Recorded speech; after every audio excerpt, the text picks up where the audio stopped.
go! I do believe we are live, so I'll say indeed and greetings unto you, beloved and holy friends. What a dear pleasure it is to have you here again on the second conscious evolution for today. We've been talking about doubt. Specifically, how there is no time for doubt. Recognizing that the human life is finite, even if we do get to live for 1,000 years. Eventually we have to come to an end. And in that way, there is only so much time for us to have. There's only so much time for us to experience this life within. And in that way, we have no time for doubt. We went down rabbit holes of trying to understand in ourselves why it is we doubt, acknowledging that doubt can come from this need to survive. It is a survival instinct in that way. And that in doubting a person or a strange environment, you might survive a precarious place, right? And at the same time, I wanted to bring into our minds that that is very much something that has been environmentally influenced in us. That there has been reason to doubt, and it has maybe served us in one way or another. But in that way, it is an external environment thing that is causing us that doubt. I believe in both cases that our environments are technically safer. There's a cricket. Our environments are technically safer, and we do technically have less reason to doubt people in some instances, right? And in that way, that load of potential doubt stimulators in our environment has been reduced to large part. And disproportionately, most of the doubt we probably experience as an individual human being on planet Earth right now is self-doubt, right? Doubt about your future, doubt about your skills, doubt about that thing you just said. Just like this ceaseless experience of doubt flowing through you about yourself, right? A certain insecurity. And to kind of like contrast today's whole feeling about that with this understanding that there is no time for that, right? And that there is this possibility in yourself to almost like create like a checklist, right? When you realize you are doubting, realize that there is time being spent, right? Almost like a kind of currency you are exchanging in your mind, right? You're giving something to get something. The thing you're giving is your time. The thing you're getting is doubt. Right? And then determining in that moment, realizing that you're making a bad trade. You're trading worthless assets for the invaluable, right? For the one thing that you cannot make more of, your time, right? So that's basically the gist of it. I'm sorry. That was very anticlimactic. I'm supposed to wrap it up a little bit better than that, I guess. So the thing I'm taking away from that, at least, is my personal anecdote for today, where I knew I had some sort of task to complete. And then I spent 4 hours not completing that task. Not necessarily doubting that I can complete the task, but maybe doubting that it's going to be good if I do. And then in that doubt, not doing it. And then procrastinating, and then eventually getting to this point of saturation where I just do it and I get it done. And I realize that I have spent all of this time in doubt. I didn't learn something new. I didn't gain experience. I just gained doubt. All right. All right. Doesn't sound like a good trade. Bless you, Kiefer. It's nice having you here too. Nancy as well. Love you, friend. I'm gonna read your comment now. Melt, not disagreeing with you, but what about stupid, impulsive people? They should probably doubt more often. Not wrong. Not wrong, you are. Why is this thing? Thank you. Again, I feel like it's one of those, it's a matter of perspective kind of things.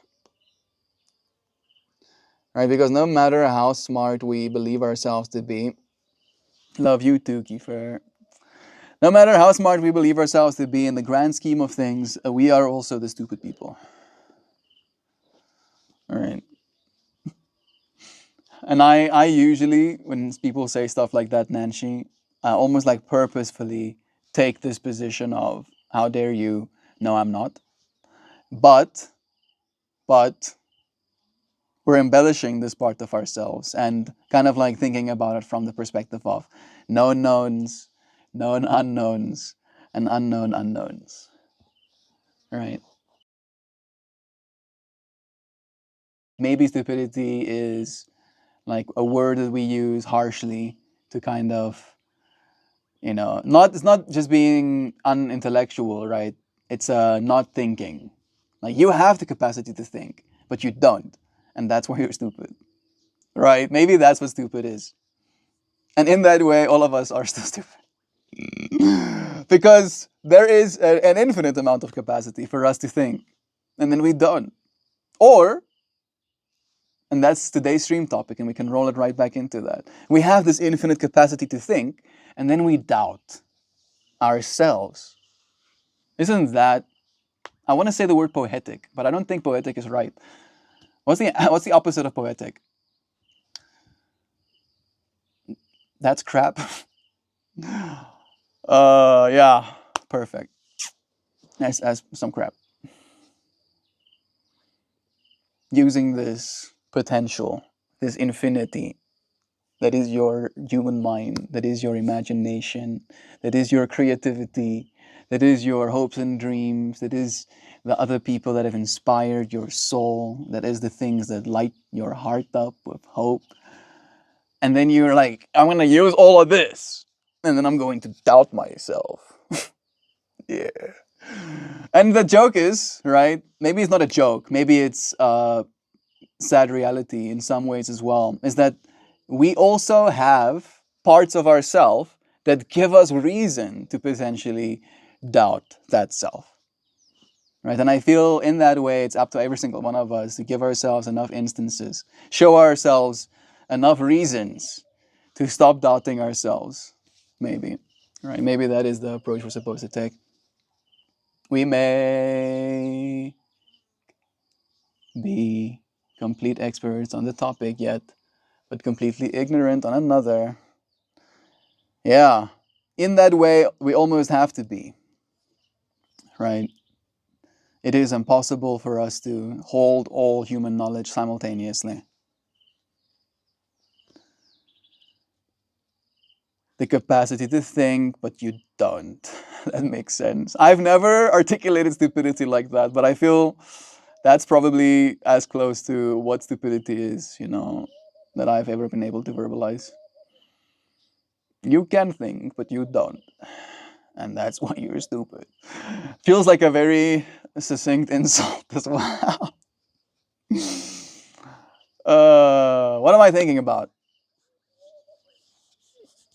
Suddenly I feel my mind having a spotlight on it, and like I was closing drawers, and people are running to go and sit at their desks. Yeah, that's what I thought. That's what I thought, neurons. I'm getting goosebumps. Stop pressing buttons up there.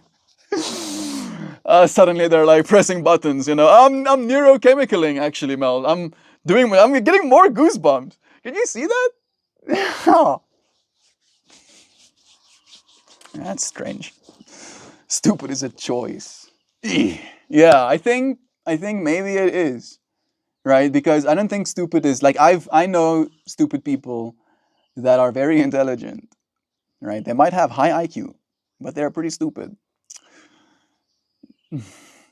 And I say no people, that's like a misnomer. Hey Google, define misnomer. A wrong name. A word that is used incorrectly or inappropriately to describe something. No, I'm not misnomering. I mean, maybe, because I don't know them, right? It's like, I can't know anyone. It's more like a general having experienced, having interacted with entities, right? Through the internet or otherwise. That's brilliant, Nan. Bless. Maybe Nancy, if it's nice having you here, Joy. Listen, Nancy, if stupid impulses didn't exist, I'd never get any of this cool shit done.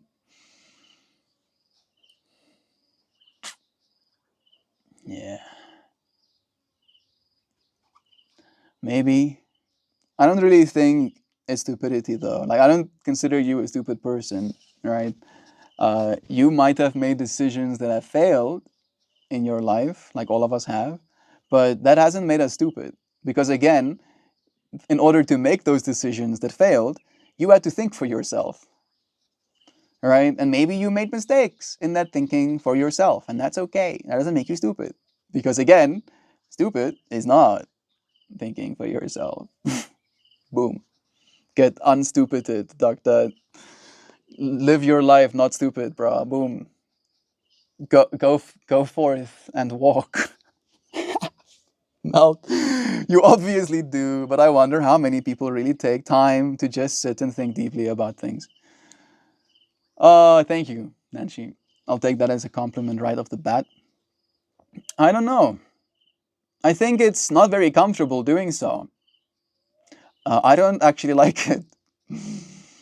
Have I ever said that? Right? Thinking deeply about things kind of hurts, right? There's a certain pain, at least for me, that arises in that experience. It's like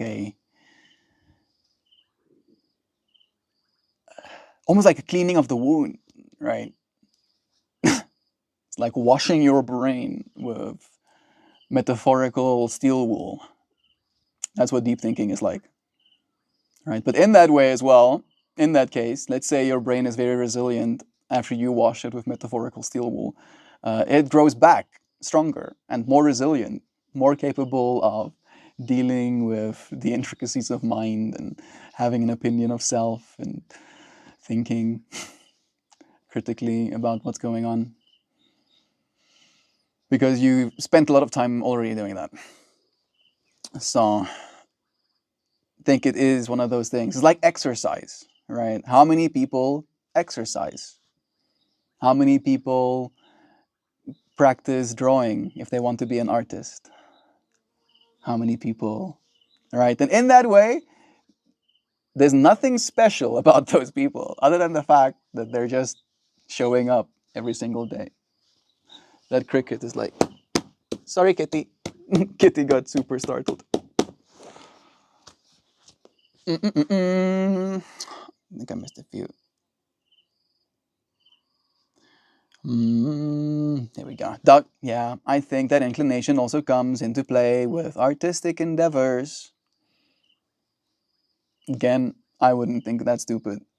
Again, I like you are not stupid if you make mistakes. I feel like unfortunately we come from a schooling system that tries to convince us of that, right? Oh yeah, you made a bunch of mistakes on your test. Now we call you stupid, all right? And that's like the biggest disservice that we've done because I believe you make more mistakes on a test potentially if you think for yourself, all right? As opposed to just regurgitating information. Because anybody can do that. Again, right? Like if you want to bash digits or sentences into your brain over and over again and then puke them out again onto a page, and you want to assess me based on that ability, then I'm going to think myself stupid because that's not how my brain works. Right? Like it is not easy for me to do that. Right? Like literally, something as simple as like reading a script. The fact that I have to like do like 7 takes sometimes to get one sentence out. Like what? Like can I please? Can I have some? Can I have some? Can I have some, please, of this remembering a sentence? But no, my brain is wired for channeling experience, not for remembering sentence. And that's fine, but it doesn't make me stupid. No, sorry. I don't think so, at least. Usually only if they're blisteringly high or drunk, man. I don't think I'm stupid. Ask my wife. Bruh, I'll give your wife a talking to. JV, Mel said the capacity thing. I was just repeating. Flesh, Nancy.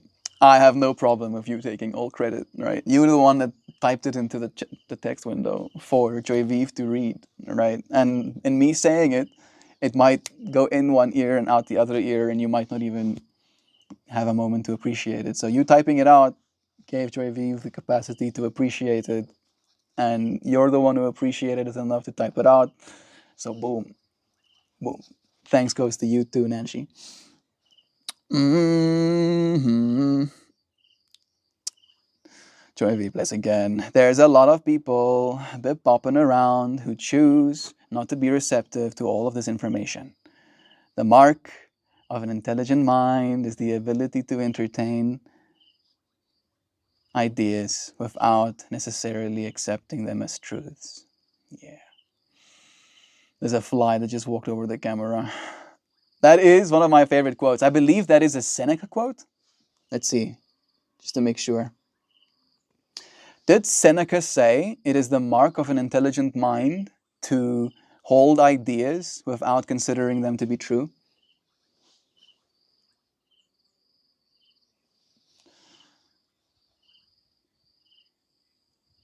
Ding! No, it's not. I was gonna go ding, ding, ding, but I can't. It's Aristotle. And Aristotle said it is the mark of an educated mind to be able to entertain a thought without accepting it. Feels very doubt, right? You can doubt, yeah, doubt yourself, but don't accept it.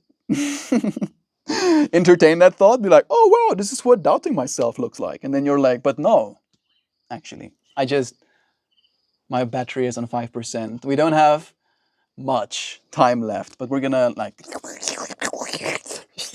juice every little drop of juice that we can get out of that battery. It is commonly attributed to Aristotle, not Seneca. However, this attribution is debated among scholars. The phrase does not appear verbatim in Aristotle's works, and its exact origin remains uncertain. Seneca, the Stoic philosopher, emphasizes open-minded inquiry and the importance of considering various perspectives. In his writings, he encourages in engaging with different ideas to seek truth and wisdom. For instance, in his letters, Seneca discusses the value of examining diverse viewpoints to enrich one's understanding. Yeah. Enriching one's understanding. Yeah. Oh, them as truths, yeah. But there are many that don't even know this, who are adverse to thinking because they're afraid of what appearing wrong or stupid would mean. I often say stupid endearingly. Stupid to me is synonymous to ridiculous. Ridiculous is silly. Silly is fun. Stupid is fun. I mean, if you had to like do a measure of how many fun is being had per unit of stupid, the unit of fun per stupid ratio would be much higher than the unit of fun per smart. So, boom. Maths. Stupid is fun. Ideas, not facts. Yeah, I knew I was muffing up those words. I knew you knew what words you wanted to say. So I was right there with you, Xiao. I call non-profit or not-for-profit organizations to be misnomers because they must absolutely turn a profit to continue being a going concern. It's true, right? Like people still need to be getting paid salaries or whatever, even though there's no profit being made. And in that way, it might even be better for you to be non-profit. What's the word I'm looking for? Optically. Might be better for you optically to be non-profit because you can still take a high salary, and profit. It's true. I know this too, Joy V, but you know it better. Joy V is literally in there. She's like watching these people pay themselves the salaries. Meltime and impulsivity in an artistic endeavor can happen in the process. Not that it's stupid. I hear you. I agree with that. Idea is not factless again. However, when modified with fucking stupid, becomes the real definition of itself. Yeah, such a powerful modifier. Oh, you're stupid. Right, playful. You're fucking stupid. Not playful. oh, oh, oh, No. Okay. I think I'm going to read yesterday's poem. And then we're going to say goodbye because my battery is on 2%. I need to hurry up. Here is yesterday's flower that I uploaded to Patreon alongside this poem. Grace in the unknown. Not knowing is a sky unspoken, a horizon stretched in infinite hush, a story still learning its own name.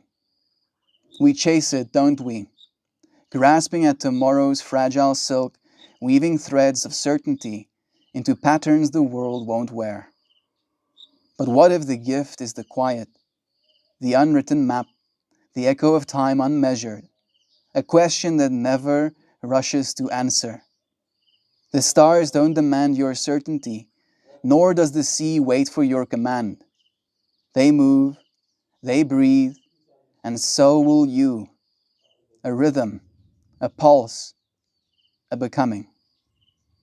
Let the unknown be your teacher, its hands light with endless promise, its voice singing of paths untaken. For in the not knowing, 1,000 suns rise unseen,